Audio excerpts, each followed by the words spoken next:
ดีค่ะ Distinguished guests, esteemed keynote speaker, panelists, participants, ladies and gentlemen, a very warm welcome to this exclusive seminar.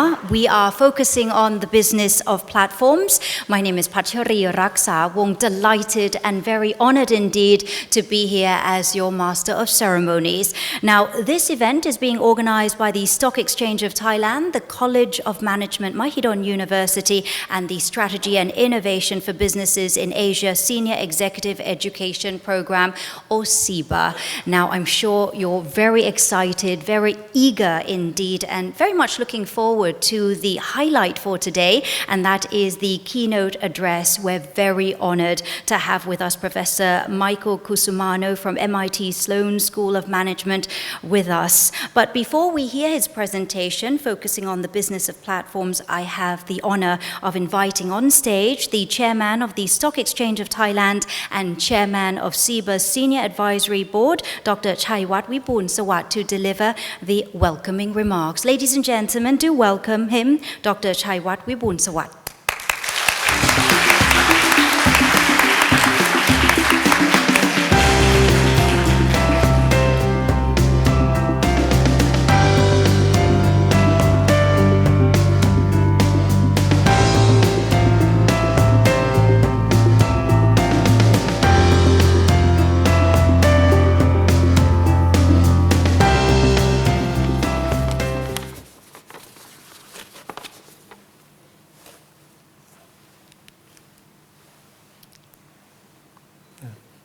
Director of Mahidol University, Dean of CMMU, Professor Cusomano, and Akura of Sloan School of Management, distinguished guests and ladies and gentlemen. On behalf of the Stock Exchange of Thailand, it is my pleasure to welcome you all to this very special seminar for the Senior Executive Education Program on Strategy and Innovation for Business in Asia, or SEBA, which is a customized senior executive program that advances strategic and innovation management practices for competing in the Asian market. This program is a collaboration between the College of Management Mahidol University, or CMMU, and the MIT Sloan School of Management, and has been running for 9 years now. In fact, we have quite a few of the SEBA alumni present in this session. Today's seminar is co-arranged by the Stock Exchange of Thailand, Mahidol University, and the MIT Sloan of School of Management. It is an in-depth look at platform strategy and business model to build platform business that can stand the test of time and win their shares of competition in disruptive world. Moreover, platforms that operate for business purpose usually exist at the level of an industry or ecosystem, bringing together individuals and organizations so they can innovate and interact in the way not otherwise possible. Before we start the program, may I take this opportunity to thank you, keynote speaker, Professor Michael Cusimano from MIT Sloan of Management, and all panelists in sharing valuable experiences of the platform strategy and digital innovation. I hope that the session will inspire and encourage you to reflect on your own business platform. Please enjoy our session and have a profound experience and knowledge sharing. Thank you. Thank you very much to you, Dr. Chaiwat. If you could kindly remain on stage, please do step forward towards the front as we'll go into the group photo to be taken on the stage. Thank you very much once again for delivering the welcoming address. Chairman of the Stock Exchange of Thailand and Chairman of SEBA's Senior Advisory Board. Straight into the group photo opportunity here. Next, I have the honor of inviting Professor Banjong Mahai Sawariya, the President of Mahidol University. Kindly join us, please. Also, Professor Professor Michael Cusimano, Professor of Technological Innovation, Entrepreneurship and Strategic Management and Engineering Systems, Professor Dr. John Akula, SIBA MIT Program Director, Associate Professor Dr. Wishita Rakham, SIBA Program Director, also joining us for the first group photo to be taken on the stage as part of the opening of today's very exclusive, very exciting half-day seminar, focusing once again on the business of platforms. If you could all kindly look forward.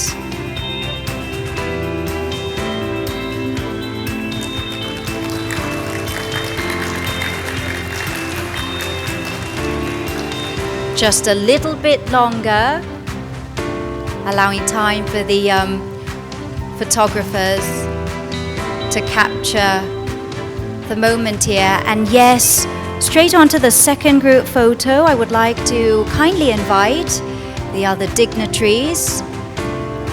Now, before that much awaited keynote speech, it's a great opportunity for us to find out more about this strategy and innovation for business in Asia Senior Executive Education Program, or SIBA. And at this point, I have the honor of welcoming on stage Associate Professor Dr. Wishita Rakham, SIBA's Program Director, to please tell us more about SIBA.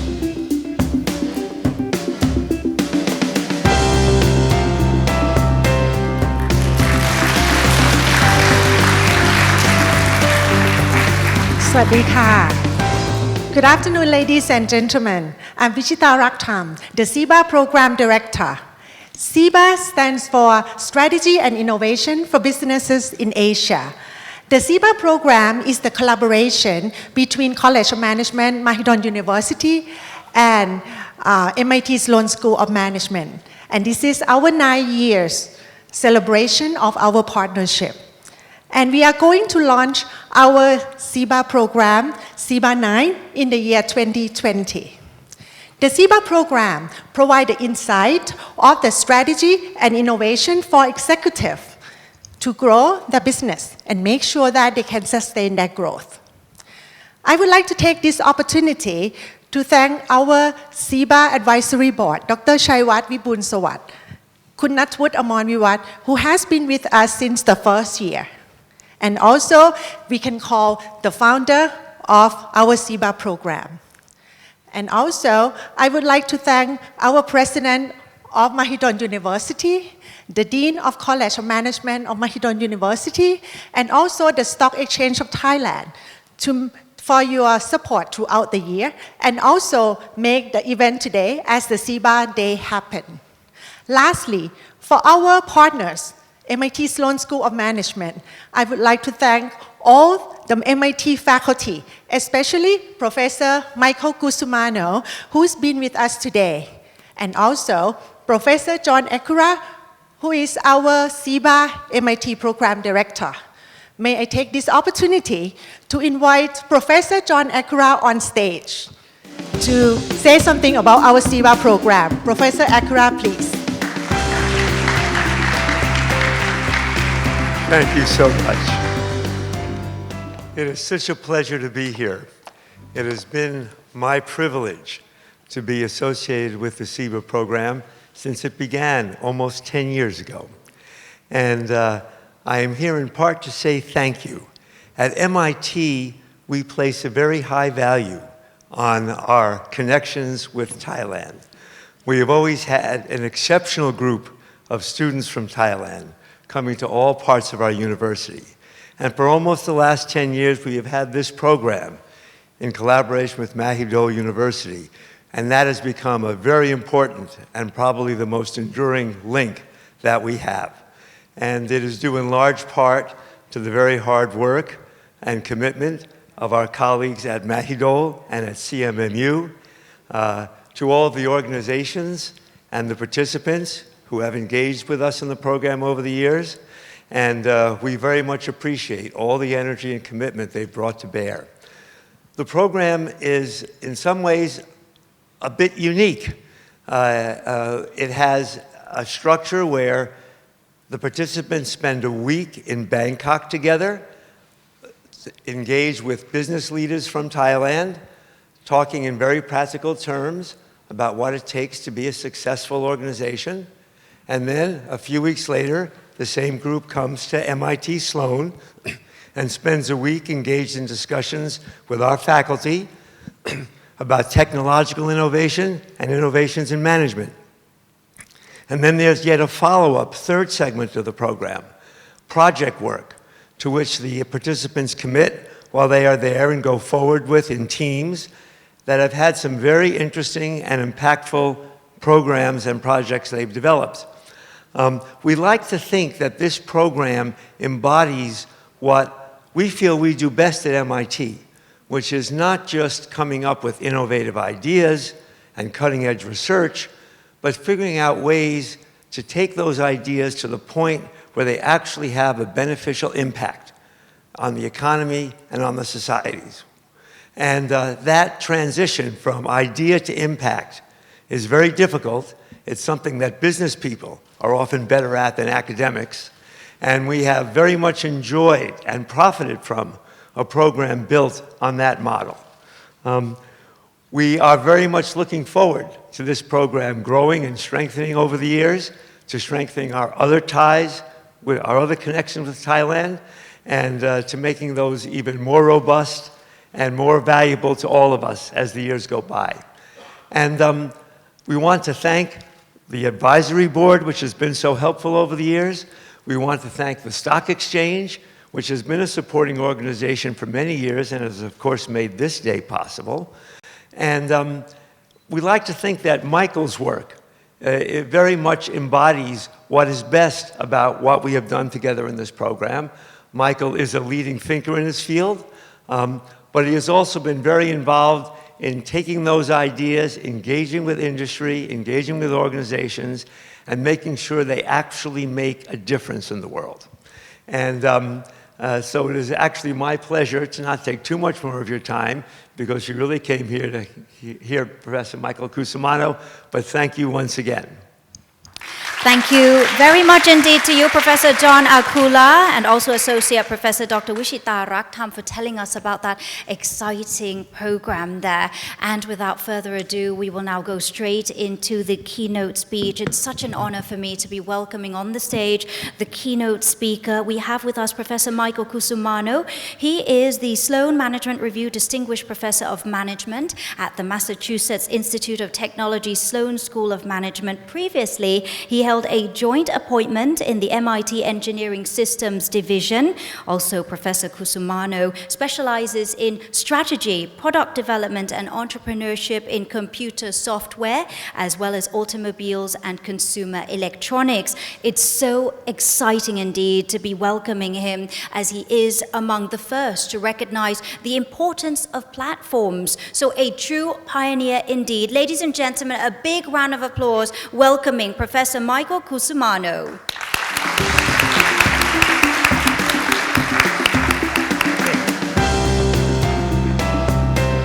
All right, thank you very much. It's again my pleasure to be here, and I first came to Thailand in 1984, and so Bangkok has changed quite a bit in these 35 years, and it is now one of the most exciting and dynamic cities in the world. And I think Thailand is fully a participant in the platform economy. So I look forward to talking about that and sharing some of your questions as we go along. Okay?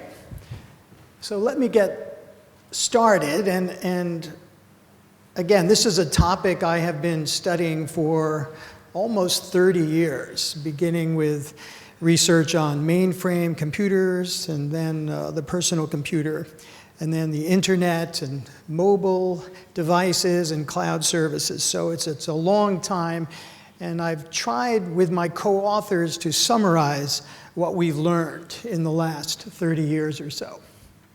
So let's see if we can move forward on this. So the new book, The Business of Platforms, is really a sequel to a series of books that I've done earlier. And this is basically the structure. I will today, in this talk, in the time allowed, talk about what we mean by platform thinking, what we mean by a winner-take-all or most dynamic, and I'll talk also about some of the key ideas and strategy and business models for platforms. At the end, I'll say just a few words about what's coming in the future. But I should mention as well that platforms have become such a powerful part of the world economy that there's also been somewhat of a negative side. Too much dominance in certain markets, concern about antitrust, data security. Now, in some ways, these are common problems all around the world. So we talk also about these issues in the book, but today I'm going to focus more on the challenges of building a viable platform business and some issues for investors as well. Okay, so please bear with me as we go along. Now, the first point to make is that the most valuable companies in the world are actually platform businesses. I think most people understand this today. Microsoft and Apple are both trillion-dollar businesses. Now, they're not exactly new companies, but they've evolved from product companies to what we would call platform companies. And then, of course, we have Amazon, which is a complicated set of different businesses, and I'll talk a little bit more about Amazon. The other major companies that kind of dominate world thinking about platforms include, of course, Google, Facebook, and a couple of Chinese companies. But what we've mostly been impressed with is that entrepreneurs are interested in creating platform businesses. So when we've counted among the unicorn businesses, we find about 60 to 70% of those companies are actually platforms of one type or another. And when we've also looked at business plan competitions, a number of startups in different countries, we also see platforms being roughly 2 out of 3 startup ideas. So platform thinking is really quite popular around the world, and I'm going to explain a bit more what we mean by that. Okay, so the first point to make here is that most technologies today, and for the past 30 or 40, even 50 years, have been organized around what we could call platforms, that there are certain core technologies or products, and then other companies build new products and services around those, whether it's the personal computer or it could have gone back to the mainframe, but PCs, smartphones, social media, video games, microprocessors, even different types of technologies that we see powering new automobiles. Lithium-ion batteries, hydrogen fuel cells. These are also platform-like technologies. And then, of course, more recently, we have things like messaging, the sharing economy, fintech, with payment systems, web services, Internet of Things. And the other characteristic is that not only do we have these platforms, but most of them are working alongside or with other platforms, and platforms on top of platforms or inside of platforms. So it really is a world of platforms. Now, my list here is mostly of companies in the United States. A few are from China. But in fact, Thailand is a major participant in the platform economy. This was just from an article last year that I collected from The Nation in Thailand, or some of the other platform companies that have become popular in Asia, like Grab, are also very common here in Thailand. I'm going to say a few things about Grab and other companies that are part of the sharing economy, which is a very popular source of ideas for entrepreneurs. But actually, they are complicated business models and not necessarily successful. The other day, I was also collecting some articles on entrepreneurship and platform businesses in Thailand, and it's quite a long list, and I probably could fill up the entire talk today just going through the companies that Thailand has created. But in fact, here in your economy, every one of the type of platforms we see popular around the world, whether it's online marketplaces and e-commerce or social media, financial technologies, different types of software as a service tools, they all exist here in Bangkok and other cities in Thailand and are also part of the Asian economy. So this is going to be clearly an important part of the Thai economy going forward. And as a result, it's important to understand the basic principles of these companies as well as how to create platform companies that can last. Companies that are not just simply funded by venture capital and then go out of business when venture capital runs out. That is a common problem we see in a lot of other platform companies. Okay, so let me go back to some basic principles. And I hope this is readable, but I'll try to explain some of this.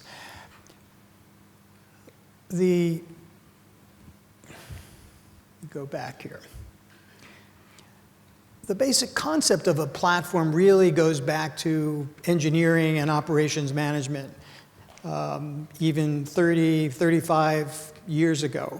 And we would refer to these as internal company platforms, the first column on the left.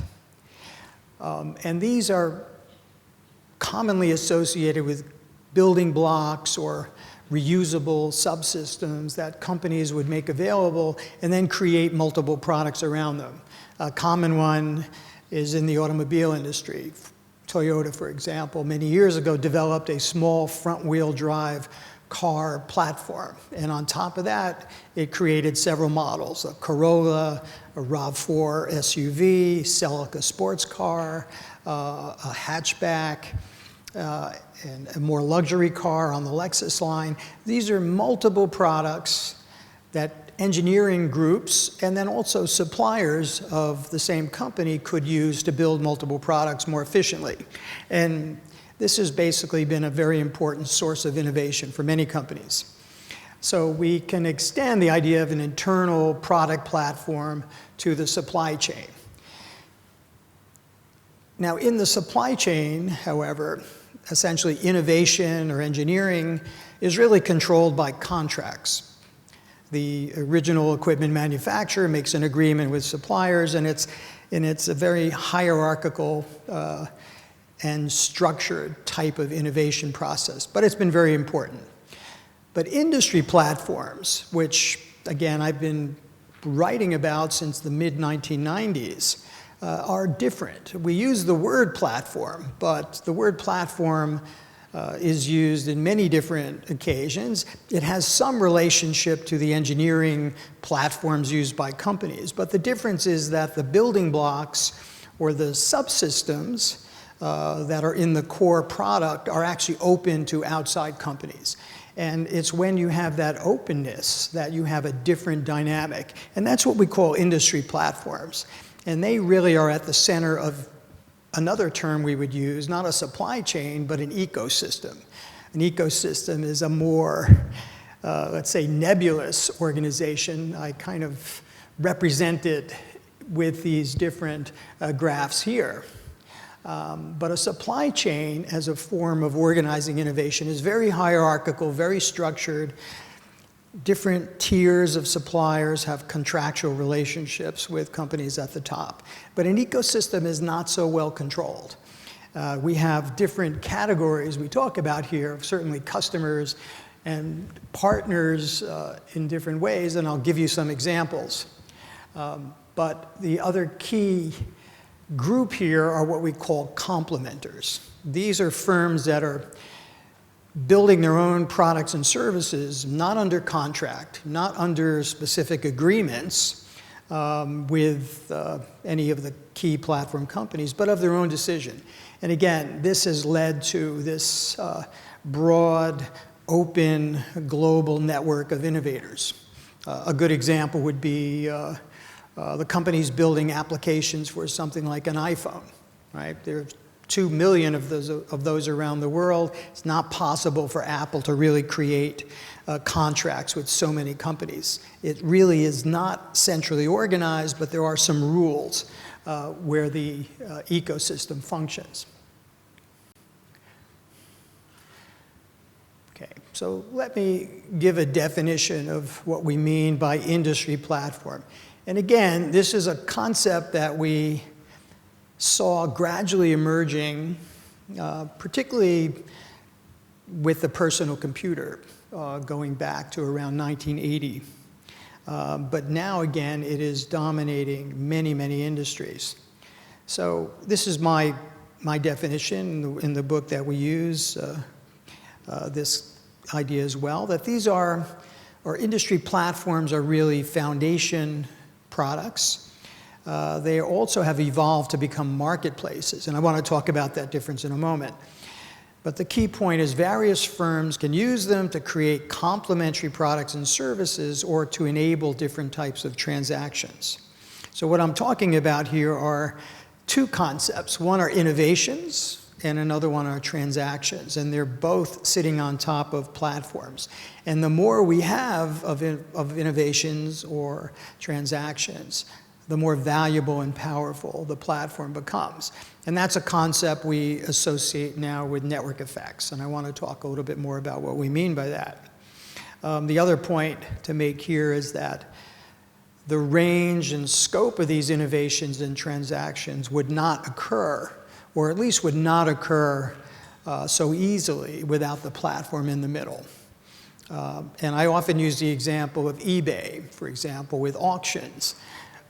We've had auctions probably for at least 2,000 years, probably 3,000 years, going back to Mesopotamia or ancient Rome, ancient Greece.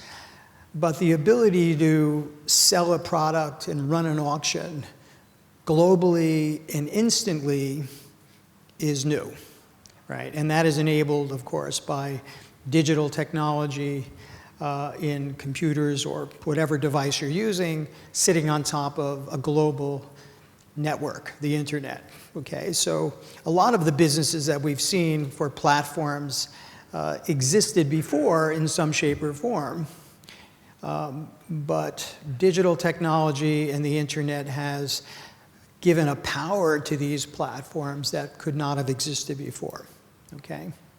Already talked about platforms and associating them with innovations and transactions. And I'm going to give you some examples, but before that, let me mention what all platforms have in common. And again, we have many different types of activities that are now organized by platforms. But the first commonality that industry platforms have is that they are bringing together two or more market participants. We tend to call these market sides. The second is that the value in the platform comes from the generation of network effects.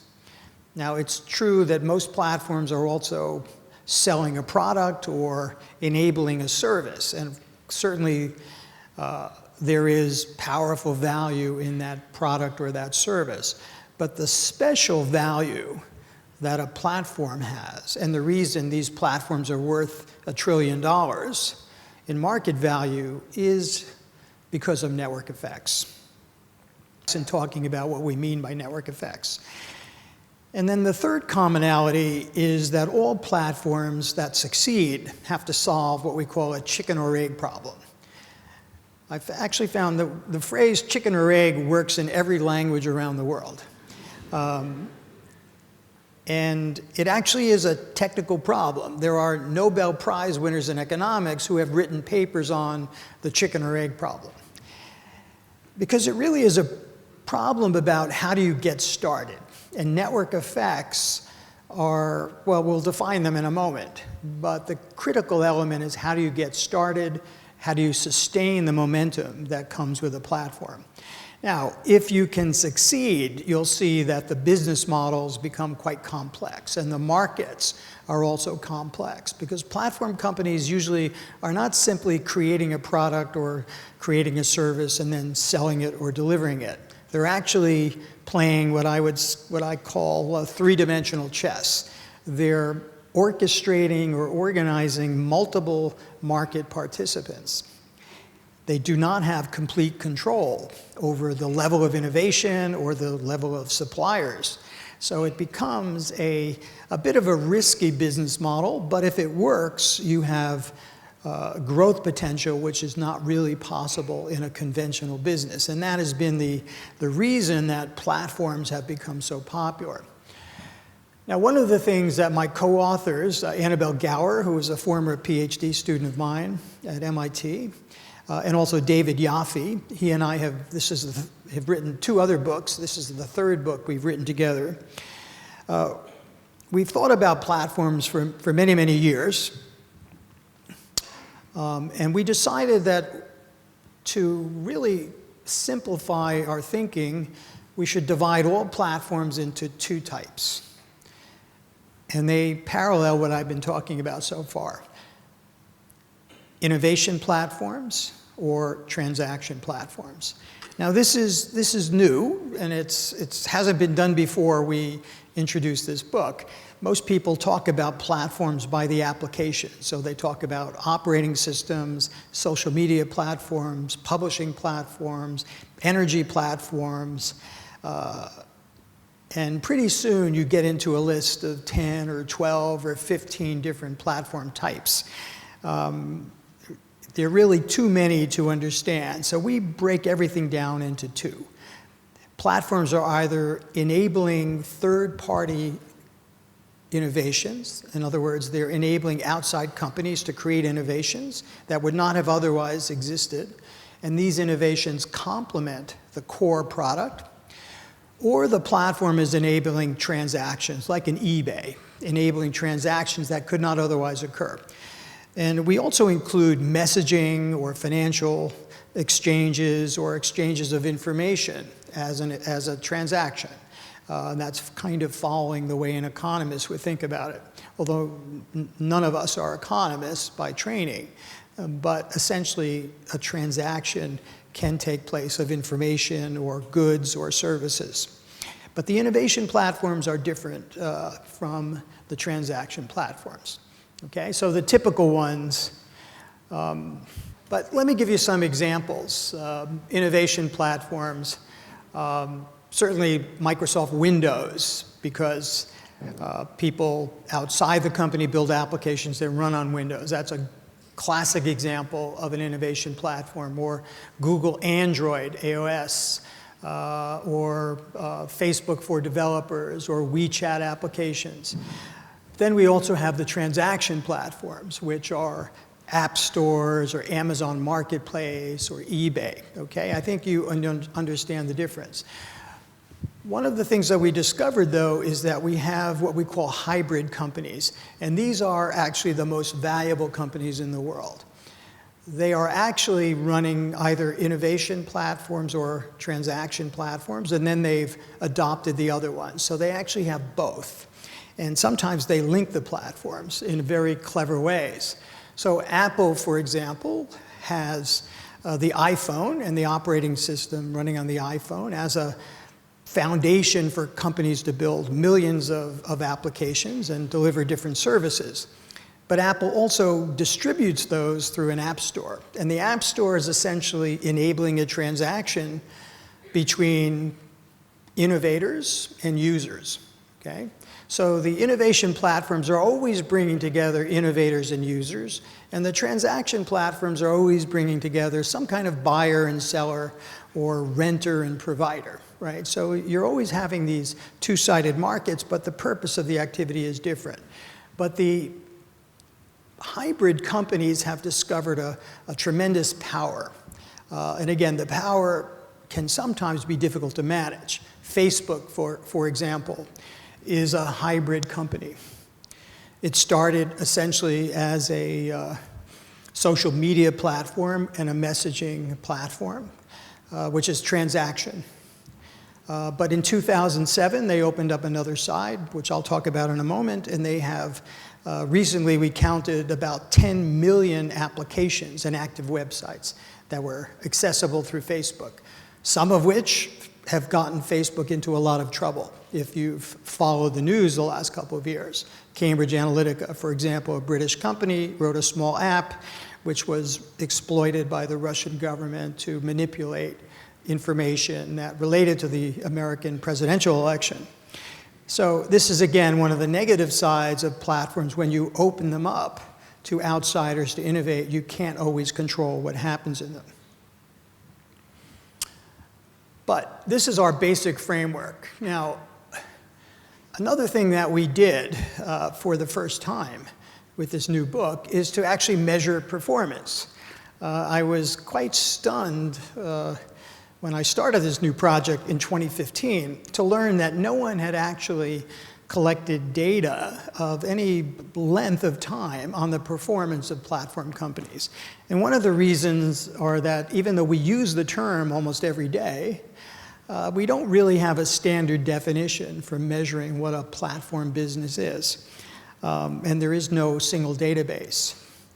Companies are either public or they're private, and their revenues are mixed between products and services. You'll never find a category in a 10K report or a financial statement about a platform business relative to other businesses. You have to make a judgment. So the first thing that I did when I started this, actually on my sabbatical, was to go through the list of the 2,000 largest public companies in the world. And I used the Forbes Global 2000 list. I went through every company. We also established some ground rules for defining what platforms we were looking at. We decided to look at platform companies that were established along with the personal computer, the internet, or mobile devices. So in other words, we wanted to look at modern digital platforms and compare their performance to non-platform companies. We also established a rule of thumb that the company had to have at least 20% of its business coming from a multi-sided market business driven by network effects. And I'm going to define network effects a bit more in detail in a moment. Because many companies are product companies, and they also have separate businesses that have network effects. And I'll talk about that separate business as well. So what we found, that of the top 2,000 public companies, only 43 met the criteria that I just laid out. Now again, this is the top 2,000 companies. The average platform company and non-platform company, they had median annual sales of about $4.5 billion. But here's what was striking. The platform companies achieved those revenues with about half the number of employees as a traditional company. And again, you can see from the structure of a platform why they might be able to be so efficient, because they're utilizing resources outside the firm. So they had about half the number of employees. They were growing twice as fast. They had almost twice the operating profits, and they were worth almost about 3 times in terms of stock market value.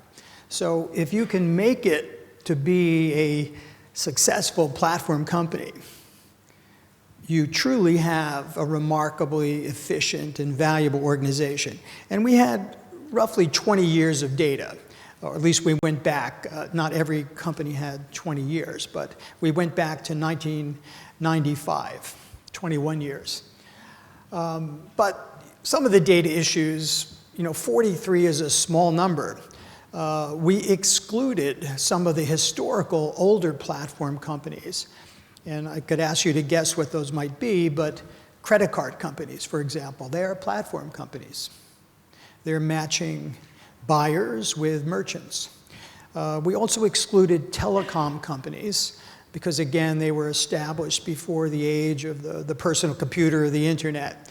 So if we had included the older companies, our sample size it doesn't double, but there could have been another 20 or so companies in the Global 2000. But we just looked at the modern digital platforms. We also found 209 cases of failure of platform companies that competed with these 43 firms and failed. So the failure rate on that total sample is about 17%, which is the success rate is about 17%. The failure rate is the inverse of that, which is not bad. Generally, we think in terms of the total population of startups, we expect 90% to fail. Of technology companies coming out of MIT and Harvard, we have some data on that from our alumni. Basically, 2 out of every 3 fail. So platforms were not quite as good as the American sample that we have here. This is actually from the Forbes list, but there were international companies there. But 17% is not a bad number. The other problem, though, we had was measuring why a company was successful. Was it due to platform network effects, or was it due to a strong product or service? And that's hard to separate. And again, a good example for that would be, let me see if I can find my iPhone. It's right here. The iPhone is a great product. It's also a platform. Is it successful because it's a great platform, or is it successful because it is a great product, right? It's very hard to separate the two. There's really no way to do it statistically. But at least it is a platform, and so it goes into our database. Okay? If this is readable, I'm not sure, but this is just the data that I've described to you. So in our control sample, we counted 100 companies that competed with these 43. Again, their sales were about $4.8 billion compared to $4.3 billion for the 43 platforms. But employees for the traditional companies were about 19,000 compared to under 10,000 for the platform companies. And again, you can see the difference in operating profits and market value, market growth. And so there clearly is something special about platform businesses if you can get to this point, if you don't become one of the failures that never make it to this stage. It would be nice to also include all the private companies, but we don't have complete data on them, so we were limited to public companies. So at least, though, I think we can establish that platform businesses are uniquely efficient and valuable, and investors have been certainly scrambling to find the next great billion-dollar or even trillion-dollar business. And that's part of the reason that we see so much money chasing platform businesses over the past 10 years. Although, again, if you've been following the news or even reading the Wall Street Journal today, that is about to change, because not all of these businesses actually are as successful as the ones that I've mentioned at the top. But let me summarize what our primary argument is in this book. So the first point, though, is that not every market is platformizable. In other words, we're not going to find a platform business in every market. Although I will say, and I get back to this, but entrepreneurs have been trying to create platforms in every market you can possibly imagine. Who thought that the hotel business would become a platform, or the taxi business, or the garden tools business, or the pet walking business? These are just a small number of examples where we've seen platforms occur. So I think due to the creativity of entrepreneurs, we do find platforms in just about every market. And I'll give you some rules of thumb as to why and where we see platforms and where we don't. But the basic logic here is that if you have a product, and if you think outside companies could create complementary products or services that add value to that core product, then you might try an innovation platform strategy. And there are, again, many examples of this. For example, if you have even an engine controller, I mean, a lot of them are related to information technology, but Robert Bosch, for example, in Germany, creating subsystems for different parts of the automobile. We find a lot of companies are building their products around those subsystems, and there are third-party companies creating their own different components or pieces of software that make those different subsystems more valuable. That's a more of an industrial example compared to, say, a company like Google or Microsoft or Apple creating an operating system and saying to the world, create applications for it. But we see this kind of complementary activity in many industries, not only in software. Now, the primary advice there, though, too, is that you need to have a good product to start with. If you have a lousy product, you're not going to find outside companies building products or services around it. But the key idea here is to think about, could your product improve not just by contracting with suppliers to build different products, but by opening up what you're doing to the outside world. Now, I'm going to go back to my iPhone here, and I'm going to put the clicker in my pocket, and if I can't find it, remind me that it's in my right pocket. I've had that experience before. So one of my favorite applications on the iPhone is this one right here. How many of you have used this? Okay, I think just about everyone. This is, of course, a flashlight. Now, when the iPhone was created, this was really a series of subsystems. There's an interface, there's a microprocessor, there's memory, a few other things. But Apple knew that the smartphone would be absorbing a few other related products, music player, media player, but also a digital camera, because it basically is the same technology. So they hired a supplier to write a software application, which they bundled with the phone as a product, and they also built in a flash and, of course, a lens. But they made access to those modules open. And after the iPhone was introduced, an entrepreneur decided to write a little application which sent a little command line of software code to the flash to go on and stay on. And that's what you have here. So what's interesting is, this is an $800 phone, but maybe the most, not the most useful, but certainly one of the more useful features of it is a little flashlight.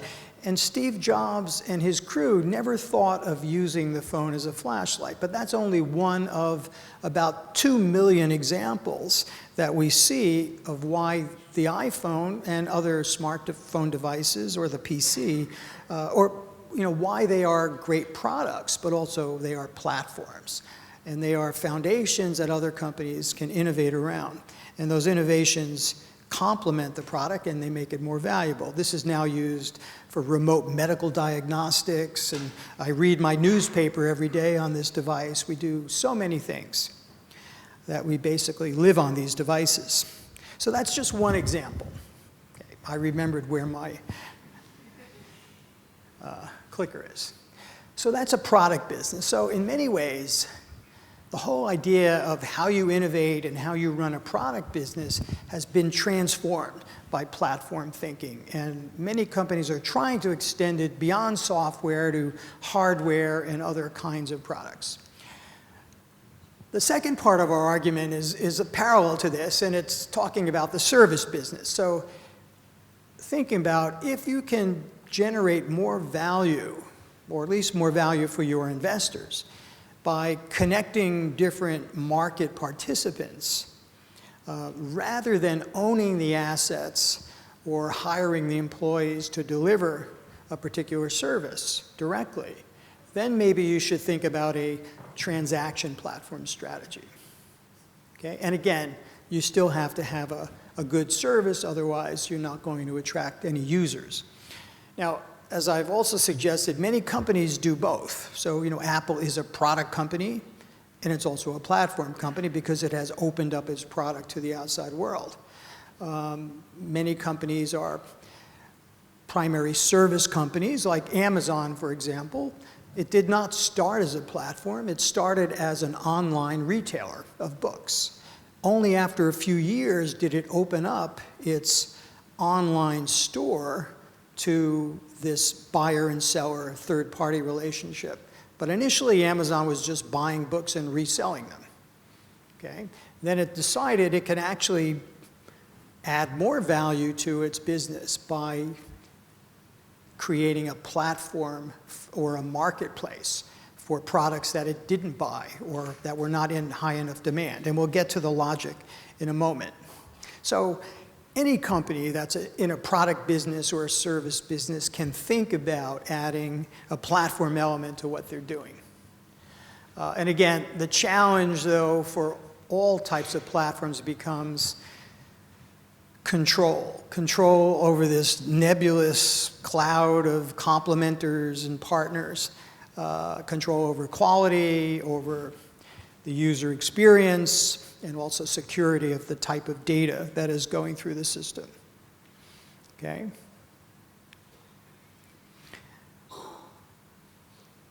The other observation when we talk about the first argument that you should think about an innovation strategy or a transaction platform is that the trend really is for companies to do both. So when we look at innovation platform companies, they're almost all adding some kind of a transaction side. So they may have an operating system or some core technology or toolkits or opening up their programming interfaces, but then they're trying to control how the innovations are distributed, and they will set up some kind of a marketplace or app store, or try to take advantage of traffic in other ways, like selling advertisements.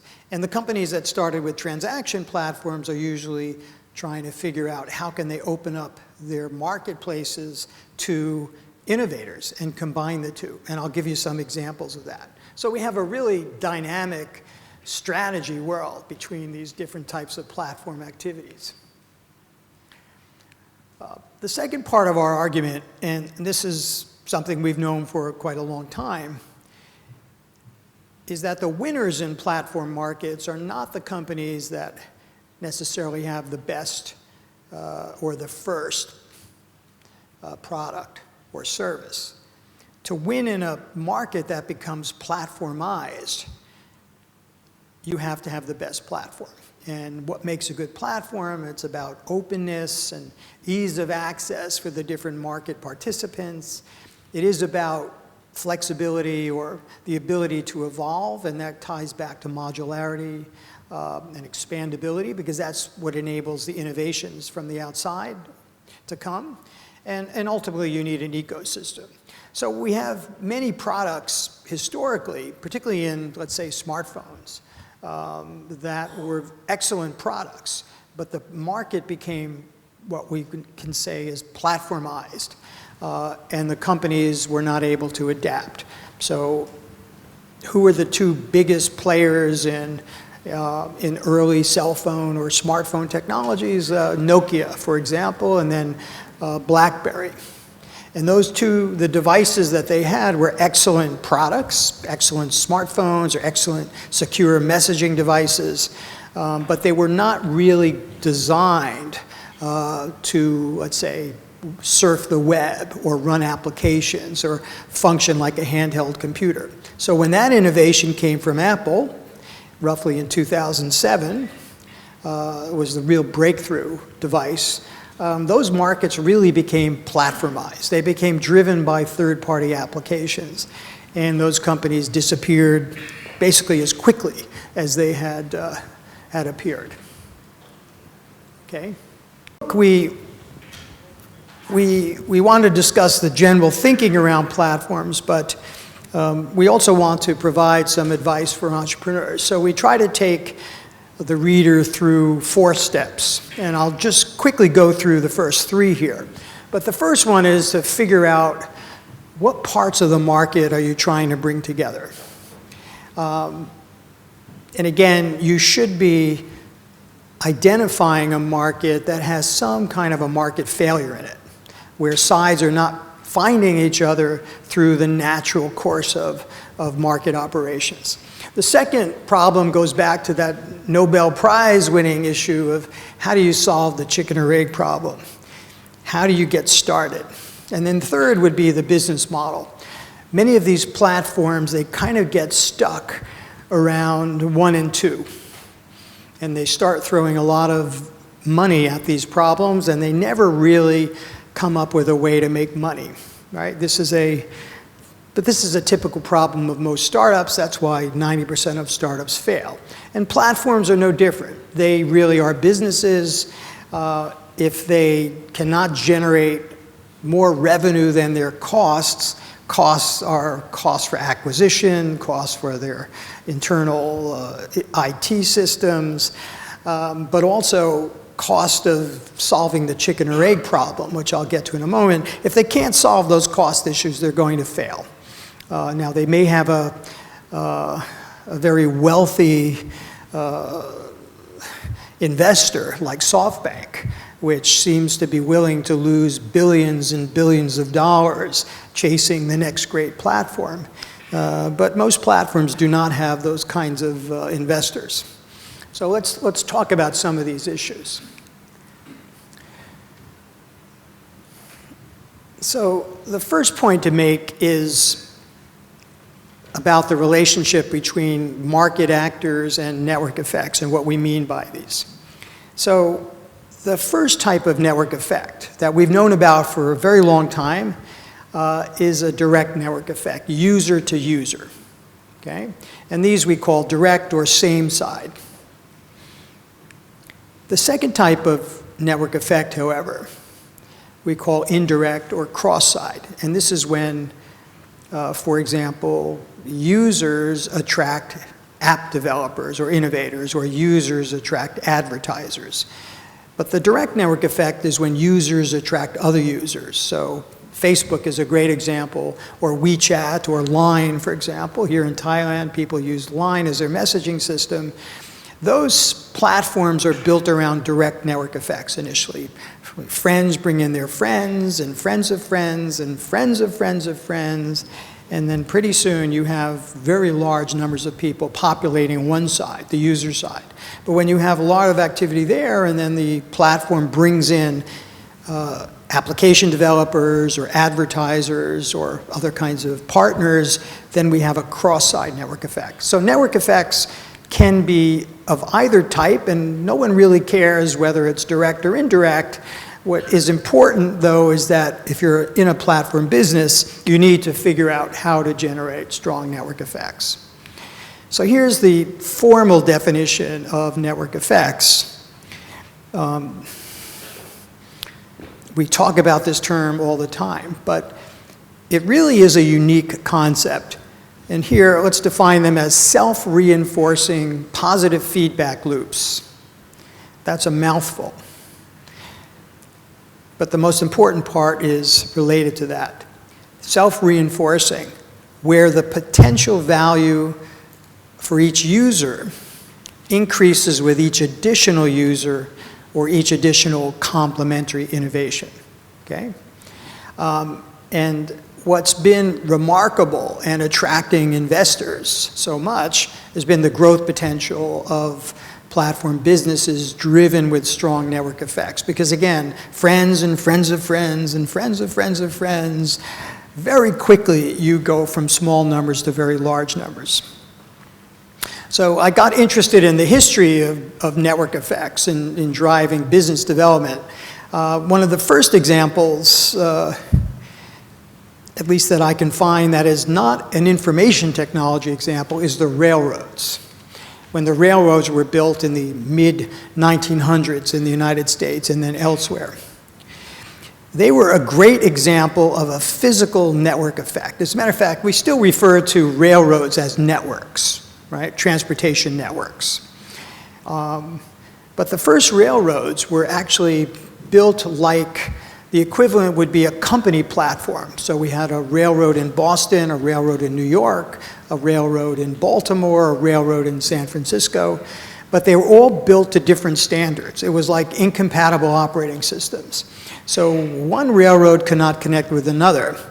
And it turned out it was a government official in the U.S. Standards Office, Standards and Measures, who basically said to the railroad companies, you should make your track gauges, the width of your tracks and the size of your tracks, compatible. When that happened, and again, it took time for everyone to build out or change their railroad tracks, but of course it occurred fairly early. So they had time to, when they were expanding, to adapt compatible tracks. But when they did that, and the railroads became interoperable, each one experienced an explosion in value, because then you could go from Boston to San Francisco or Seattle. So the value of each railroad grew exponentially with all the different locations that were suddenly accessible to all of the companies. So that was an example of a direct network effect, historically. We also saw indirect network effects around the railroads. Now, if I were in a class, I would be asking you to elaborate on this example or other examples. But what happened with railroads, and we still see it today, around railroad stations and tracks, other companies built, like trucking companies, banks, stores, construction companies, real estate offices. These are all complementary innovations that also made the railroads more valuable. So you saw this again, this explosion of value around railroads, which is not so different from the explosion in value we've seen since the 1990s and even more recently around the dot-com boom, for example, or platform companies. The first example of a company using the term network effect was actually with the telephone, AT&T, around 1910. They actually used the term to justify the prices they were charging. They were actually charging city users more money so that they could subsidize rural users, because the concentration of users in the rural areas was much less, but and so the cost per user for building out the network was much more. But AT&T used the concept of network effects to justify to the government that they should be granted a monopoly over this network, because again, you didn't want to have incompatible telephone systems, then no one would benefit. But if everyone had a compatible phone, then everyone would benefit, and they could justify a monopoly position as well as subsidizing rural users by higher charges to city users. So that was around 1910, developed by economists and refined over the years. And then we've seen many other examples. I like to say, one time I searched for the person that bought the first fax machine. Again, fax machine is another example of a technology that, well, by itself doesn't have much value, right? So I had a hypothesis about the person that bought the first fax machine. I could ask you to guess what it was. Well, I believe that that first person must have bought at least 2 machines. And it turned out that was the case. But that's a clear example of a product that takes on more value with more users, okay? Even forgetting about complements. So the telephone is, of course, the great example, and Robert Metcalfe, a colleague at Harvard and MIT, developed a rule or a law, Metcalfe's law, where you can calculate the potential value, or at least measure the number of distinct nodes in a network, okay? So a network that has 2 nodes, like 2 telephones, only has 1 connection. But if you have 5 telephones, right, or 5 people in your network, you have 10 connections. If you have 10, you have 45. So the growth is really exponential, and so pretty soon you get into huge numbers. And this, of course, explains the value of a company like Facebook or Instagram, any of these broad networks. It also helps us understand the value of things like app stores or marketplaces more generally. So we understand these principles, and they are certainly driving the growth of Facebook, driving number of apps in the app stores like Google. The Internet of Things gets a lot of attention. You could imagine the number of connections that will be generated in different industries if every device has a sensor and every device can talk to every other device on planet Earth. We have billions of different devices that will someday be enabled with these different sensors. And so we have just an enormous number of potential connections, and these again create opportunities for new services and new types of products. Smart chairs, smart devices of almost any type you can imagine. So we live in a world where we're driving growth and value through this kind of platform phenomenon of network effects. But let me go back to the chicken or the egg. By the way, biologists still have not solved the problem of which comes first, the chicken or the egg, right? I've puzzled about this. I've asked my colleagues at Harvard Medical School. No one can give me a good answer. Although I think the egg has to come first. But then, where did the egg come from? So you see what the problem is, okay? So how do you get started, right? So we know some things about platform businesses, but it's not a simple issue. So in the case of Microsoft with Windows, and DOS was the earlier operating system, you know, how do you get started? How do you line up a business here? Microsoft could create the software, but then who do you sell it to? What does it run on? What does it do? So you can see immediately that this is not a simple product business. And actually my first recognition of the real difference between a product and a platform, well, the first one came with Betamax versus VHS. Anyone remember Betamax and VHS? The young people today don't remember, but I, many years ago, in 1987, wrote a paper on the development of Betamax and VHS, the two systems for video cassette recorders. And then what happened is Betamax was really first. From Sony, it in some ways was a better product, but its market share went from 100% to 0 within half dozen years. And the winner became VHS, developed by Japan Victor Corporation and its parent Panasonic. It came out a little bit later. It wasn't as good in some ways, and they went back and forth. But Betamax disappeared. If you want to see a Betamax machine, for the most part, you need to go to a museum. But it was first, and it was a better product, but it disappeared. Why was that? So I had to write a paper to investigate that. That was 1992, and we concluded, I had a couple co-authors, we concluded that the phenomenon of success here was driven not by the product itself, but by how many companies licensed the technology and how many complementary products were available to run on that platform. Essentially, how many pre-recorded tapes were available for one format versus the other format. So JVC followed the strategy of widely licensing and working with movie studios to create tapes. And as more companies licensed, about 40 companies licensed VHS, more tapes were produced, which led to more licensees, more users, more tapes, more users, and you had essentially an ecosystem driven by network effects. Whereas Betamax was dominated by Sony, not many companies in the movie business would create tapes for Betamax because there was only one company, only a small number of users. So by the way, this was 1992. We did not have the term platform or network effects yet. So my co-authors and I, we called it bandwagon dynamics, jumping on a bandwagon or not. But actually, Bill Gates understood this dynamic a few years after VHS and Betamax, at roughly 1980. When he introduced the DOS operating system. And so when he created DOS, he decided he would build some applications himself. That's one way to solve the chicken or the egg problem. You know, bundle your product or ship your product with some applications from the very beginning.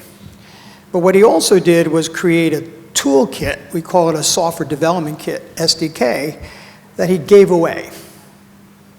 He gave it away because he realized if he's going to create a foundation product, the value is going to come from what you can do with that product, and that requires applications. And he actually realized that no matter how many people Microsoft had, they did not have the skills or the creativity to create all the applications that would make the personal computer useful. They could do some things, but he wanted to tap the innovation capabilities of outside companies. By the way, you know, he has said that he did this you know, to make a better world and things of that sort, and I truly believe that he believed in the power of computing and wanted to bring it to the world.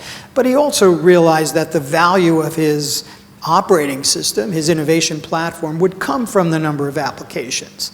And when I wrote my book, Microsoft Secrets, in 1995, there were already 5 million applications that were running on Windows machines at that point. That's twice as many, more than twice as many apps that we have in smartphone app stores today. So by the way, so here, this seems like a simple issue of how to launch a market like this. But Steve Jobs got it wrong. And again, we've written about that. I have, and other people have written about this before. So Steve Jobs took a different position. When he introduced the Macintosh in 1984, he took the position that the product was so great that people should pay him to write applications. And so, whereas Bill Gates gave away the software development kit for DOS and then Windows, Steve Jobs charged money, and he charged a lot of money. He made you buy a development hardware environment, the Lisa computer. So you had to pay at least $10,000 if you wanted to write applications for the 1984 Macintosh. So what happened over the next years, Apple's market share for the Macintosh never really got above 2%, 2 or 3%. Some companies wrote applications, like Adobe wrote a great application for desktop publishing, and some companies wrote education software for the Mac because it was so easy to use. It revolutionized the way we use personal computers with a graphical user interface, but it never became a dominant platform. It did survive because there was a niche, desktop publishing and education software, whereas Betamax disappeared. But the Mac survived in a niche, but it never really achieved a mass market position. So here, again, we have a very smart person, Steve Jobs, but he didn't understand that this market became a platform market, not a product market. It is a product market too, but it's driven by externalities, by external innovations. So we have a lot of cases like that. Facebook as well. What's the most important side of the Facebook market? Can ask that question. Now, Mark Zuckerberg got this right back in 2004. It's the number of users. So what does he do? Just like Bill Gates made the software development kit for DOS and then Windows free. Now, by the way, an economist would say he's subsidizing the applications side of the market by making the toolkit free. In this case, we would also say Zuckerberg subsidized the user side of the market by making access free. Now, this was actually innovative because in the mid-2000s, when Facebook was launched, we did have some online social clubs. Some were free, like MySpace. They were kind of crude and awkward to use, so their numbers were significant, but not really growing after a while. But we also had other social networks like Match.com, where there was a charge. Somebody had to pay to participate in the platform. Social clubs in the real world generally had a charge, but Zuckerberg made this free. Within the first year, he brought in a second side, which is advertisers. And of course, the more users communicated with each other, the more information there was for advertisers to analyze and sell targeted advertisements. But he was very clever. Microsoft invested in Facebook in 2007, and there's some rumor that they had a discussion, Zuckerberg and Bill Gates, about kind of making Facebook into something that looked like an operating system for social media applications. And pretty soon, we had thousands and then millions of applications that were developed to work on Facebook. Many of them were games, but others were different ways of organizing groups and chat sessions and talking about what you're doing. And then finally, Facebook opened up a fourth side, which was digital content partners. And even today, again, you can read the New York Times or you can watch television through Facebook channels. And all of these elements to the platform really complemented that basic messaging and social media function. But of course, the more time people spend on the platform, the more valuable information Facebook generates, which creates more opportunities for advertisers, which of course draws more financial value to the platform. But these all reinforce each other. They also create some problems for controlling the level of activity on a platform like this. Airbnb is another example. What is the key side? Again, it's a chicken or egg kind of problem. Where do you start? If you were launching a business like this, where would you start? Now, we know historically where the people started. They started with what we'll call listings or rooms, because you can't really have an Airbnb type of business without rooms to rent, right? You can't start signing up people to use the service if you don't have a supply side for the service. And of course, Airbnb started as air mattress bed and breakfast in San Francisco, where there was a shortage of hotel rooms. Many conventions in San Francisco, but not enough hotels. So the founders of Airbnb identified kind of a market failure, a market gap here between supply and demand. They started with a room in their own house, but pretty quickly, they were able to create a list of all the apartments for rent and rooms for rent in San Francisco.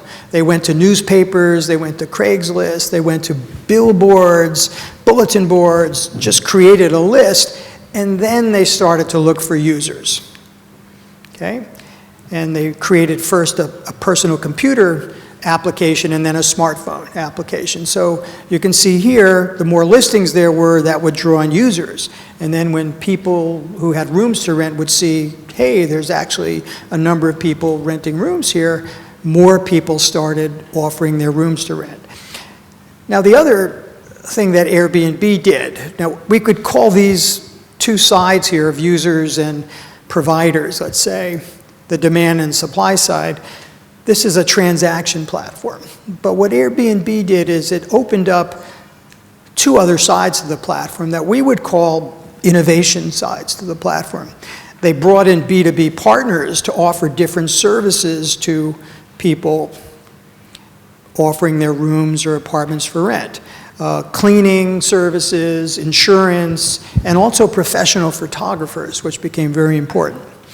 So again, it's using the platform to bring in these services rather than using the company or company employees or vertical integration to bring in the services.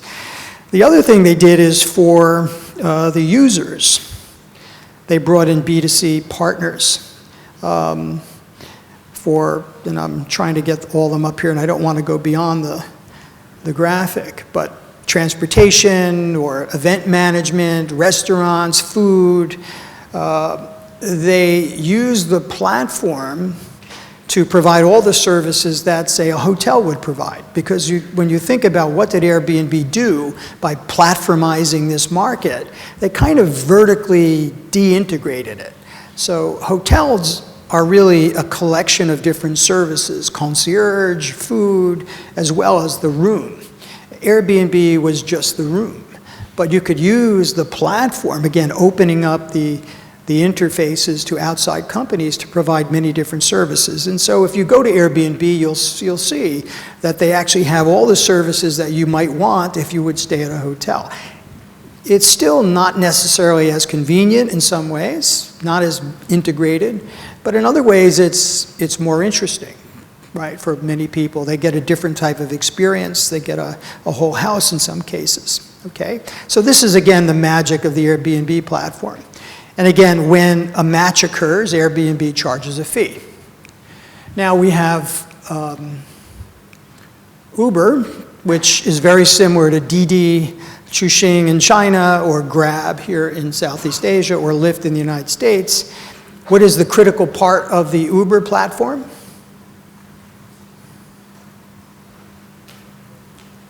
It's drivers. You can't have people standing around on a street corner waiting hours for a ride. They will call a taxi, or they will get on a bus, or they will get on a subway, or they will walk, or they will drive their own car. There's a lot of alternatives. So the magic of the ride-sharing platforms is that they, through the smartphone, can match a drivers who own their own vehicles, by the way, so Uber does not have to have that capital expense, with people that want to ride, almost instantaneously. So there's a tremendous value provided by companies like Uber. But I'm going to get into the economics of Uber in a few moments. So of course the drivers attract the riders, and of course the more riders there are, they attract more drivers. And Uber has also opened up its platform to B2B partners for also cleaning and insurance, and it's also opened it up to B2C partners offering different services to Uber users. And of course, all the ride-sharing companies keep trying to layer on different services. Uber Eats, you know, if you're riding and you're hungry, they'll deliver food to you, or they'll do many other things for you, potentially, okay? So this is the magic of the ride-sharing platforms, and they have grown at tremendous rates. Okay, even Airbnb is now a partner with Uber. Okay. Quickbooks is another example I like. It's a kind of traditional, boring product. It's a accounting package for small and medium-sized businesses, but the company that owns QuickBooks, Intuit, has been evolving it into a multi-sided platform over the years. So it started as a very good product, probably the most popular accounting package, but first they added a market to resell financial supplies to small and medium-sized businesses. These are checks, stationery, business cards. And that's not really a marketplace, but it's really a market, it's a reseller. They become a reseller store. But then they opened up what they call the Intuit Commerce Network, where they allowed peer-to-peer invoicing and payments among QuickBooks Online users. And this, they started in the early 2000s. In 2016, they opened up the system where you could use QuickBooks to pay anybody for pretty much anything. And then from 2008, Intuit opened up the programming interfaces to the accounting package, and several hundred companies started to produce different applications that, again, made the accounting package more valuable. You know, analytics to analyze your market revenues and your customers, or better ways of invoicing, or better ways of making payments. And then they created an app store in 2013. Another part of the platform they opened up was for credit and loans. QuickBooks Financing started in 2014, and then it became so profitable, Intuit put its own money into it in 2017, called Intuit Capital. And here was another interesting complementary service. Again, this is a transaction platform for loans and instant credit that they added to the primary product. Now, what was interesting here is that Quicken, or QuickBooks, essentially, which was built on a product called Quicken, which is personal finance, but QuickBooks contained all the financial information of the users. So whoever was running the financial side of the platform could make almost an instant decision on whether a user was creditworthy or not. So that's the advantage you would get from financing your credit line or getting a loan through the QuickBooks financing system. You can get a result, an answer within minutes, okay? Because all of the banks that participated in this had access to your data. So we call this a curated marketplace. So Intuit did not open the data of all its users to anyone. It selected some banks as partners that it trusted with the data. But again, the data for these kinds of platforms can be very, can be very problematic if it gets in the wrong hands. So this is a curated marketplace, but a very, very profitable part of the business for Intuit. And then they opened up another side of the market to match users of QuickBooks Online with accountants. This became a free service that they started offering last year, 2018.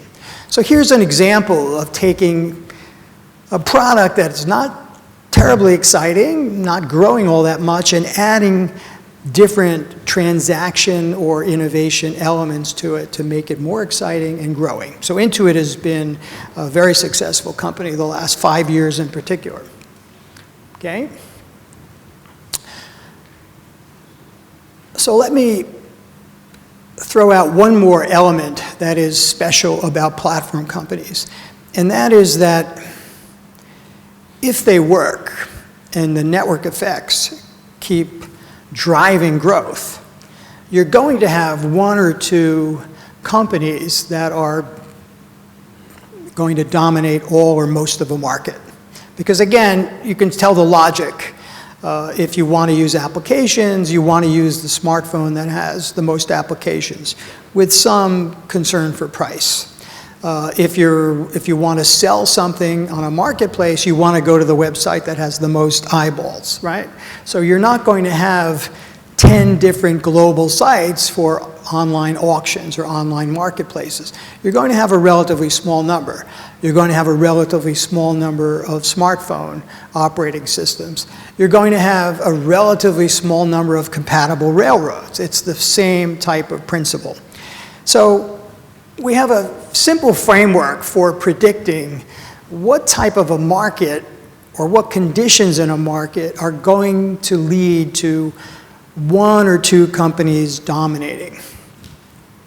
So first, we have our old friend network effects. You have to have strong network effects in a market. If you don't, you're not likely to have that self-reinforcing positive feedback loop that leads more and more users to use the same platform. Like Google search, right, has 90% or more of the world market for search, except for the countries where it's restricted, like China or Russia. Or Microsoft has 95% of the personal computer platform market. Google has 80% of the smartphone market. We have a number of these markets. Amazon has about 45% of online shopping in the US, about 70% of the initial search for online shopping. So these are markets that are driven by these powerful network effects. But that's not enough. You can't only have strong network effects, right? We have some other cases of many messaging systems that, or even Twitter, for example, which has very strong direct network effects, but it's had trouble making money as a business. So we come into the second factor, and that is there has to be relatively little opportunity for competitors to differentiate themselves or to fragment the market through following a niche strategy. So I go back to my early studies of video recorders. Why did Betamax disappear? Well, because we ended up using video recorders to watch pre-recorded movies. And the pre-recorded movies are the same, whether you watch it on Betamax or VHS. Ultimately, the two devices became essentially the same in quality. So users will buy the device that's cheapest and where there are the most available complements that they want to use the device for. There really was no opportunity to split the market. But the Macintosh survived because there was a niche. There was a niche for desktop publishing and ease of use, like for education market. The third factor we call multi-homing or mono-homing. That multi-homing has to be relatively rare. In other words, platforms become like a home. I'll go back to my smartphone. I live on this thing. We all live on our smartphone devices or our computers or our automobiles. they become our homes. But if platforms are interchangeable, then you have multi-homing, you have the market split amongst multiple platforms for the same purpose, and you don't have strong network effects. So this is why you'll see most successful platform companies doing things to discourage you from using other platforms. And, in the innovation platforms, usually the companies use technology to restrict you. But in other companies like Amazon with marketplaces, they use things like a loyalty club where they make you pay for, let's say, the Amazon Prime delivery. So you want to discourage multi-homing, and you also want to create barriers to entry through the cost of your operations or other types of barriers. So you want to make users and complementers choose, but choose your market. Okay? So just to summarize a couple things, strategic choice, why do you follow a product versus a platform? If you believe that your value comes from outside innovations, you want to have a relatively open platform. It may not be completely open, but it needs to be open at some level. In transaction platforms, it's a little bit more complicated. Amazon is a store in some cases. In other cases, it's a marketplace. And there, the logic is more driven by economies of scale or logic of efficiency. So for example, and I use my own books as an example, if you want to buy one of my early books from 1985, you can go to my page on Amazon and you can see it. If you want to buy The Business of Platforms, you can also see it. But Amazon stocks the new book because volume or demand is relatively high. And in that case, for high volume products, it acts like a store. It buys and resells and makes a profit margin on economies of scale or convenience. It charges extra for same-day delivery, for example. But on long-tail products, products that are not in high demand, it chooses to act as a marketplace. It just links buyers and sellers and charges a transaction fee. Okay? And basically we see that kind of strategy occurring, and Amazon is really a hybrid. It has the online store, it has Amazon Web Services. Amazon Web Services actually is an innovation platform because companies build applications in that environment, and that's actually become by far the most profitable part of Amazon. Amazon Web Services is only, this was from last year, earlier in this year, but also last year data was about the same. Amazon Web Services is only 12 or 13% of Amazon revenues, but generates almost 60% of their profits, because that's a pure digital business. It's like an operating system, it's software. It is a pure digital good. So just to summarize some of the business model problems, now most platforms lose money. One reason is they're subsidizing one or two sides of the market like Uber, and I want to talk about that in a moment. Second, the network effects are weak, or there's too much multi-homing. Amazon can control that to some extent with Amazon Prime, or the scale economies or scope economies are really local. Think about Uber or Grab or Didi. In every city, they have to hire a new set of drivers or find a new set of drivers. So they really don't have a global operation. It really is local, and the economies of scale are very modest. There's a lot of competition, legal constraints, somewhat of a mood change in terms of cost to curate these platforms. We see a drop in advertising rates. And in some other cases, it costs so much to solve the chicken or egg problem that the platform is only likely to profit in the long term if it can win all or most of the market, right? Because if it wins all or most of the market, then the platform can raise prices on what it's charging or stop subsidizing. So now I'll get to kind of, and I'm getting close to the end, but platform mania is a term that we coined, and I'll call it sort of a winner's curse. So take Uber, for example. They have won already about 70% of the US ride-sharing market. But then the question is, what have they won? And you can make an argument that what they've won is the right to lose billions of dollars of maybe your money, or certainly other people's money.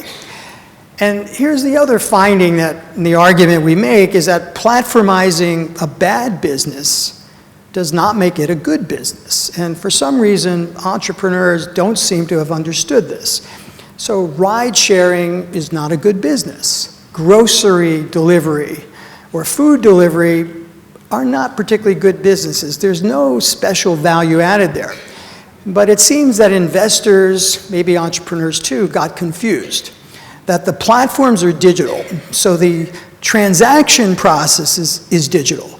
But what these platforms are selling is not a digital good. They're selling a physical service that can be very expensive.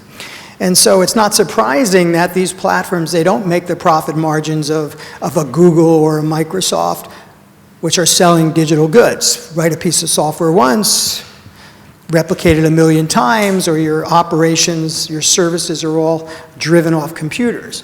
But that's not what these sharing economy platforms are doing. And they're not really solving a demand-supply imbalance or creating new efficiencies in most cases. They're kind of just subsidizing a service or subsidizing a product. And if you're subsidizing, you have not really solved the chicken or the egg problem, because you want network effects to drive growth, not subsidies. So what we have with many of these platforms, the bigger they get, the more money they lose. Now I have a lot of examples. The Chinese bike sharing platforms are a great example. These are companies that are differentiating themselves by color.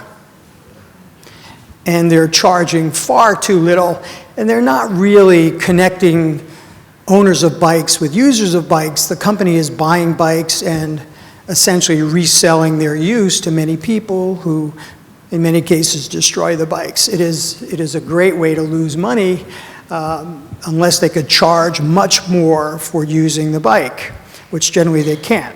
Or Uber is paying drivers a couple $1,000s just to come on board because Uber needs drivers. Their losses have been in billions of dollars. They cut their losses last year. They lost actually $5 billion, or actually close to $6 billion in the first quarter this year, including IPO costs. Even without IPO costs, Uber will lose about $3 billion a year.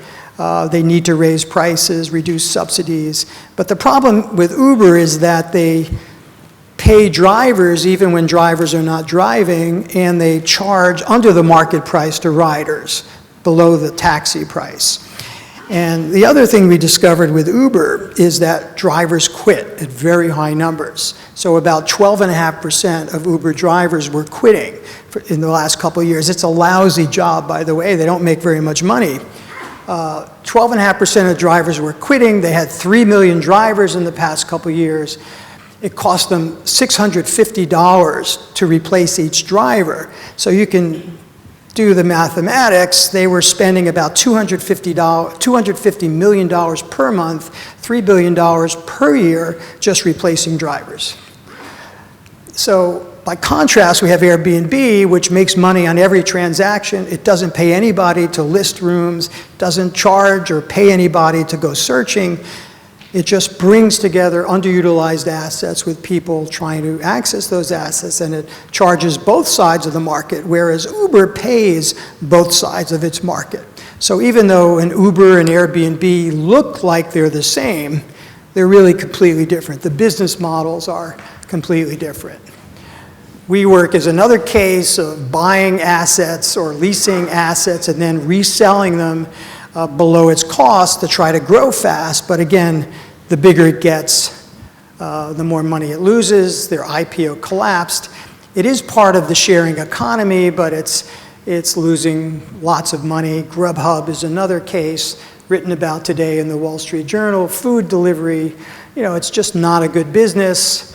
And the gig economy is very popular. We attach huge numbers to the size of the market, but the logic of what's in the market is often not questioned.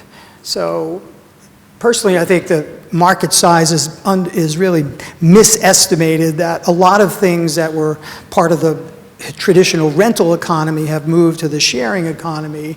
Ride and room sharing, staffing, they're not really new activities. Platforms are substituting for some of these activities, but in many cases, they're just not good businesses, and the businesses are subsidizing. What is new is the use of smartphones and spreading out the sharing economy to many different markets, but it's, in most cases, not a really good economic activity. Okay, so let me throw some conclusions out, and then we can have some time left for questions. So the basic point, not every market can be platformized, even though entrepreneurs are trying in every industry. If you can create a platform, there clearly are some very powerful advantages. You don't have to own everything yourself or have contracts with everyone that is doing anything that complements your product. You can use the platform. You don't have to eyes both sides in any continuous way if you're pretty sure you're going to win all or most of the market. And then you, of course, need to have enough market power to raise prices or reduce subsidies. If you can't do that, you have to build a strong business like any other entrepreneur, and you have to avoid making common mistakes, just pricing wrong. I think Uber or the Chinese bike sharing companies just got the prices wrong. They priced way too low. Or WeWork is also pricing wrong. Uber, for example, or Didi or Grab, they really are convenient services. I think most of us would actually pay more for those services. And they are raising prices gradually, but it may not be enough. So some basic advice: start with a good product or service, target a market where there's some kind of market failure, demand, supply imbalance, subsidize the most important side. You need to understand what that is first, and then grow through network effects, not through subsidies. You will need some subsidies to get started, but that growth dynamic should be driven by network effects, not by venture capital funding. All right, so the chicken and egg solutions: you create a product that works, standalone value, identify and subsidize the most important side, and then you may subsidize both sides like a credit card company did in the beginning, and you can zigzag between the two. But this is only really to get started. At some point, the business needs to be self-sustaining. So this is my last slide here, that we're looking forward to many more platforms in the future. We predict most of them will be some hybrid combination of transaction and innovation. They will have capabilities driven by artificial intelligence and machine learning, but we will have power concentrated in a small number of firms. And the days of purely open platforms where anybody could participate are probably over. We're going to see more curation and more regulation from government. And we write about in the book the little home smart devices, smart cars, self-driving cars. We write about healthcare and medical technologies such as CRISPR, and also quantum computers as a new type of innovation and transaction platform for many different new applications around cryptography or simulation. Okay? So again, we encourage you to pursue these new platform areas with us, and entrepreneurs as well as investors, I think, should be interested in these areas. So that is the end of my talk, and I apologize if I went too long, but I get carried away with some of the stories sometime. So hopefully we can have a few questions. Thank you very much indeed to you, Professor Cusimano. No apologies needed at all. And we do have time for the Q&A, but thank you so much for putting into perspective for us what is an industry platform. And you heard about the two main types of platforms: transaction, innovation, secrets and tips of building a successful business platform, etc. What a wealth of knowledge and information that we were just given there. I'm sure they all appreciated that very much indeed. Now, we did have that QR code for you to actively participate by sending in your questions, and Professor, they sent in plenty of questions, but I will give priority to those of you right here who would like your questions addressed. So you might want to put up your hands and then we'll have our team, our staff run up to you with a microphone. So anybody with a pressing question that you really want the professor to address, otherwise I'm just going to have to pick some of these and then yours might not get answered. So we'll give you that opportunity to ask, and there is a gentleman with his hand up right there. Thank you very much. The professor will take your question. Thanks very much for your presentation. I actually studied a lot of your work at university. So my question for you is, to what extent do you see blockchain being implemented to streamline the supply chain or the logistics side? Thank you. Yeah, well, I think blockchain is one of these open, general purpose technologies that will be used for managing a lot of the transactions that we see in the future. What we see so far, though, is that companies are utilizing blockchain.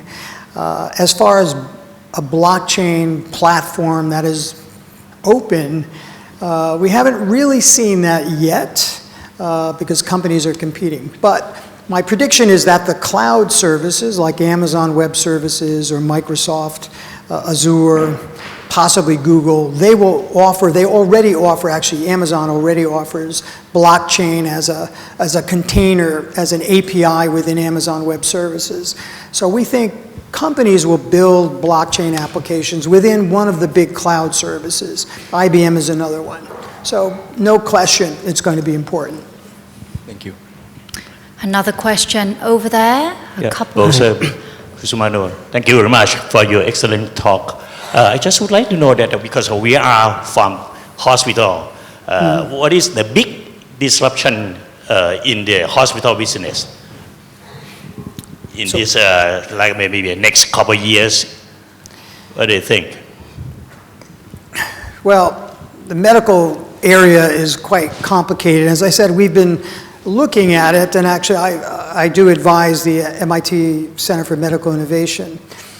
So the problem with the whole medical industry, a lot of them are platform types of issues, data compatibility, the systems compatibility. Those problems are gradually being solved. So if different databases and hospitals or government and healthcare providers, if they can talk to each other, then we actually have a common data platform.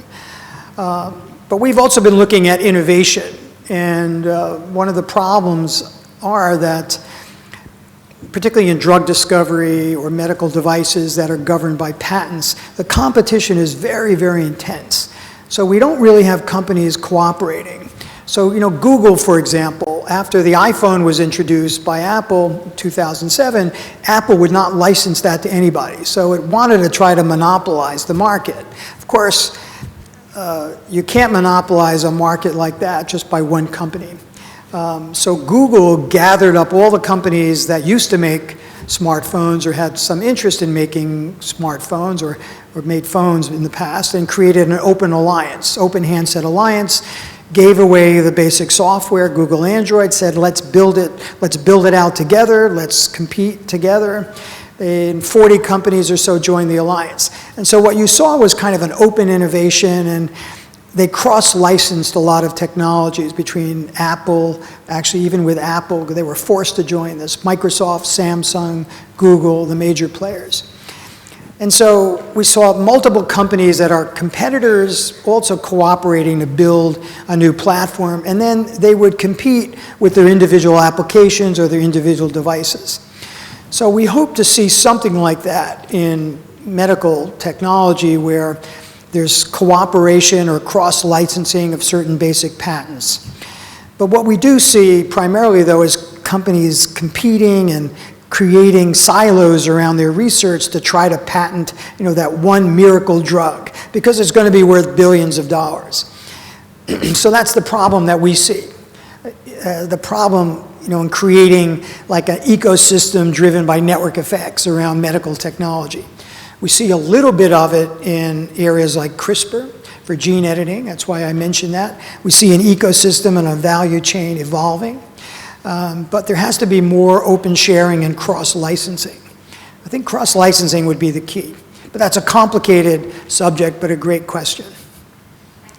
Thanks very much for the question regarding the medical industry there. And I believe the gentleman here has a question for the professor. Please. Right, thank you, Professor. Thank you for your sharing insight. One of your slides catching my eyes, basically, it said the business platform, it's probably suitable the most to digital goods, right? Could you please elaborate that a little bit? What is digital goods that you're talking about? Because you give some good example on Uber and Airbnb. And in that sense, Airbnb doesn't seem to be a digital goods in that business platforms. Well, if you think about what does Airbnb deliver, all it delivers is a transaction. So people list their rooms to rent or apartments to rent, and other people search the database. So the Airbnb business is just a matching function. So it really is a digital business. But in the case of Uber, you also have that digital search and matching of a driver, but then the drivers have to appear, and also the riders have to appear. So it's not a purely digital business, it's a physical service. And it's expensive to populate the driver side because that platform does not work without population. And drivers need to be paid, right? People are just not going to sign up if there's no revenue there. They will drive a taxi, or they'll drive for another company, or they'll work in McDonald's, so they'll do anything. So Uber has had to essentially pay kind of like a salary or payments to keep those drivers on the platform. But Airbnb has none of those expenses. It doesn't pay anybody. It's just identifying assets, then they might as well be digital.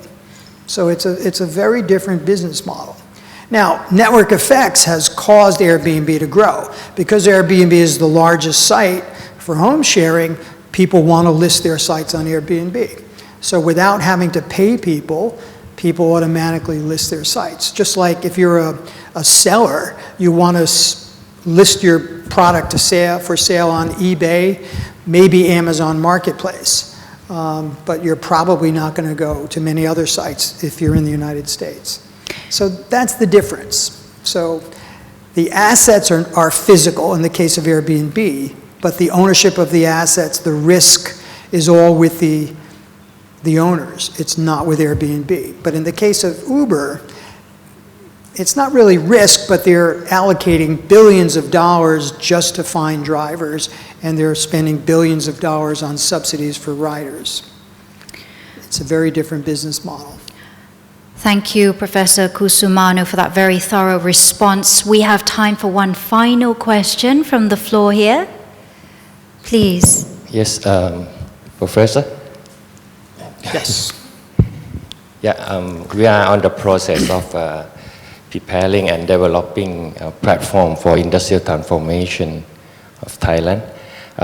My question is, what is really a good platform making the margin out of the ecosystem? Because actually a good platform is supposed to enhance those body in the system, in the ecosystem, right? So what is really the margin that a good platform is supposed to get it from those ecosystem? So I'm sorry, you're going to have to repeat that question or make it more specific. Yes, in the ecosystem, basically they have their own transaction happening, right? But when the platform coming in, the platform is supposed to enhance and make probably a new business model or make a better and better efficiency for the transaction. What is really the margin? My question is, what is really a margin of a good platform supposed to get from that ecosystem? So by margin, you mean how much profit? Yes, from that total profit. Yeah. Well, again, just by saying we have a platform doesn't say we have a specific industry. So we find platforms in every industry. So, what should be the profit margin of a platform in the taxi business be? Taxis don't make very much money. So I would expect the margin to be extremely low. But there's almost nothing you could do to create a very high margin taxi business unless you are in a city that does not have enough taxis or where the taxi prices are very high. So if Uber could operate in Tokyo, for example, where taxis are very expensive and tightly controlled, they could make money. We know Uber makes money in London. We know they make money in New York. We know they lose money in just about every location in the world. So their strategy of becoming the Amazon of transportation, of being everywhere in every segment, is basically a flawed strategy. So I think there is no real answer what the margin should be, but there are different ways of setting up the business model. So again, I'm kind of partial to Airbnb, where they set up the business model where they don't have to pay any of the market sides that are participating. They're just collecting a transaction fee. And I think in some cases, platform businesses are better off being smaller. So, because in certain segments, you could charge a higher price.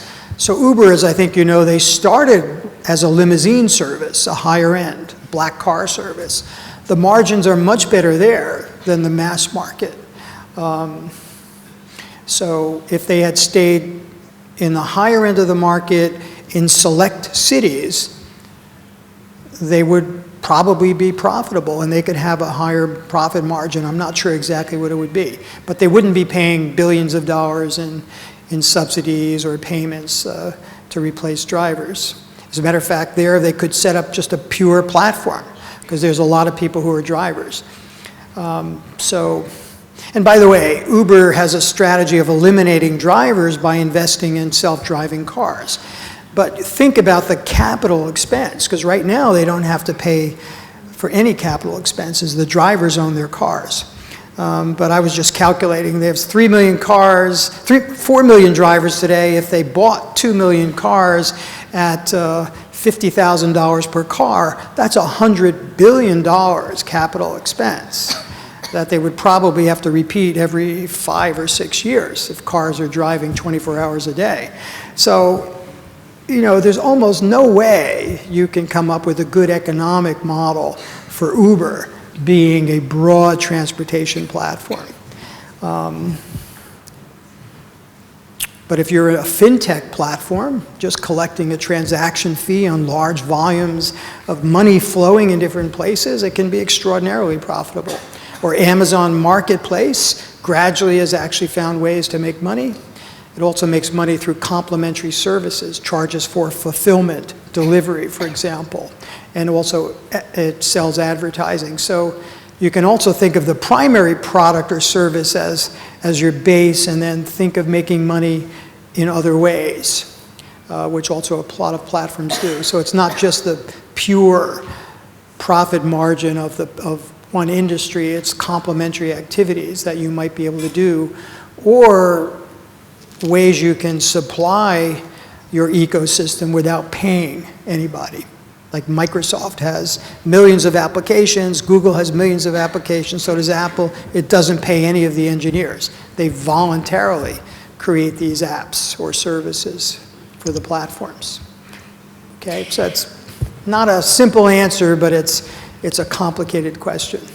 Thank you. Thank you very much for the complicated question and the attempt to fully respond to that complicated question. Professor Michael Cusimano, and that's going to wrap up our Q&A session. I would like to invite you to step down and take a rest for a short while, but not too long, because you're invited back for the panel discussion, which is going to take place right away. And just to let you know that we do have another Q&A session coming up after that panel discussion. Among among the many questions that came in, there was also plenty of requests for you all to have access to the PowerPoint presentation. You will have access after the panel discussion. We'll have a QR code pop up on the screen, and you can access the PowerPoint presentation from that QR code that will pop up after the panel discussion. And without further ado, we are going to go straight into that panel discussion, the platform strategy and digital innovation.